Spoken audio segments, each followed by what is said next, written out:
Hello and welcome to the most comprehensive arm workout you will ever come across. My name is Humphrey, and as you can see, I am a curling god. And I haven't even been to the Winter Olympics. Now, this is my standard arm routine warm-up, which is just as many unilateral dumbbell curls as possible, and then I normally do 3 on one side, 3 on the other, until I have a really good pump. This is using 12.5 kilograms.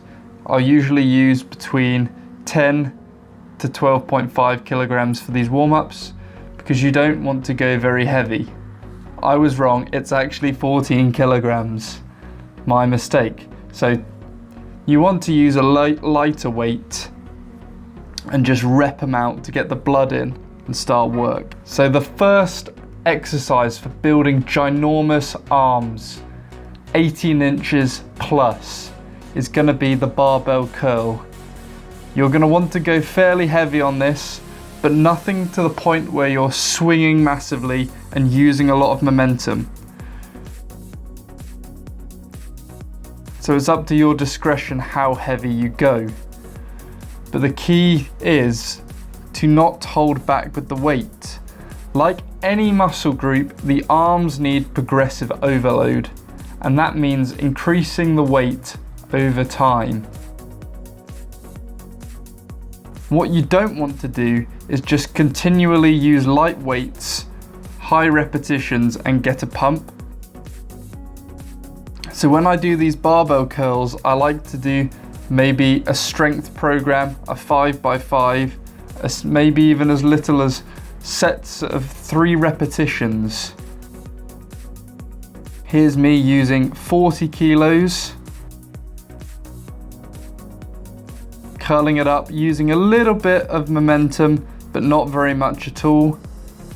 And then squeezing at the top. Coming down fast, but controlled. The next mass builder is going to be for the outer head of the bicep, because the bicep has 2 heads. So your barbell curls are going to be your short head of the bicep, and the hammer curls are going to be the long head of the bicep. So for these, I like to go heavy as well. So at the start of my arm routine, I'll either use heavy barbell curls or heavy hammer curls. As you can see here, when I come down, I flex the tricep to get the full stretch of the bicep, and then I curl, hold it for maybe half a second, and then come down with control. I always emphasize with control. We're not swinging, we're not using momentum and tendon strength, we're using muscle strength. So these, I believe they were 22 kilogram dumbbells. You can go fairly heavy on these, but you'll be able to, you'll know when the form breaks down. It doesn't take a rocket scientist to know if you're swinging massively forwards and backwards with your entire body. You should be able to feel your biceps working, not your entire body. When programming an arm workout, you will only do a heavy curl movement once a week maximum. So if you do have multiple arm workouts in a week, only dedicate one of them to being heavy, because the last thing you want to do is injure your bicep curling too much too often. So for supplementary exercises where you're not going so heavy, you want to focus on the full stretch and the full contraction of the bicep. This will allow the most amount of blood to go into the muscle, stretching it out and increasing the blood flow.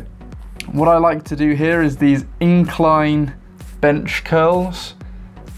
This is inspired by Kai Green.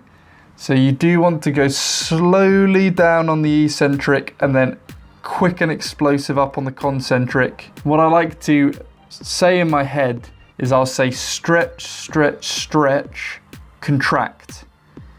So you can see stretch, stretch, stretch, tense the tricep at the bottom, then contract. For these, it's important not to let your elbow track massively forward in front of your body.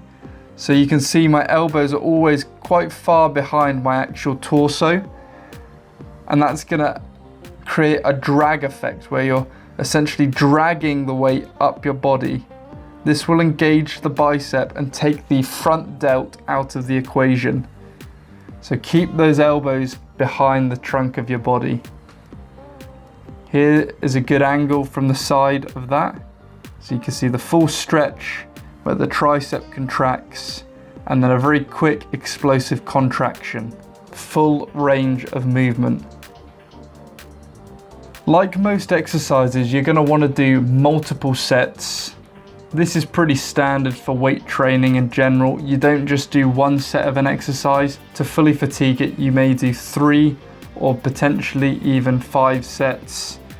And as I say in many of my other videos, intensity builds muscle. Do not, as soon as it gets hard, don't just tap out.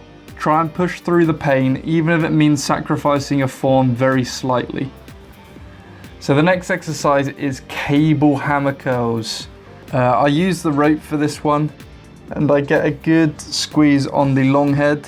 I don't move my elbows, I keep them very far out, and I again drag it up. Those are pretty self-explanatory. Everyone knows how to use a cable, and they're very good for drop sets because it's quite easy to move the pin down and get a lot of volume in a short space of time. The next exercise are preacher curls. Now this is very good for isolating the bicep, taking the shoulder and lats completely out of the equation. You get a bench, you jam your armpit into the top of the bench until it hurts.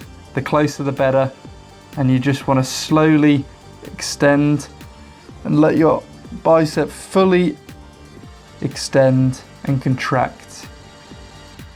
You can do these light. In the past, I have done these heavy, but it's almost impossible to keep good form when you go heavy on these. So I tend just to do light and then hold them at the top.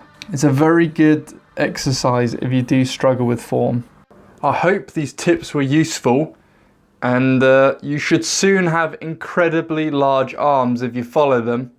Remember to train heavy, and I will see you in the next video.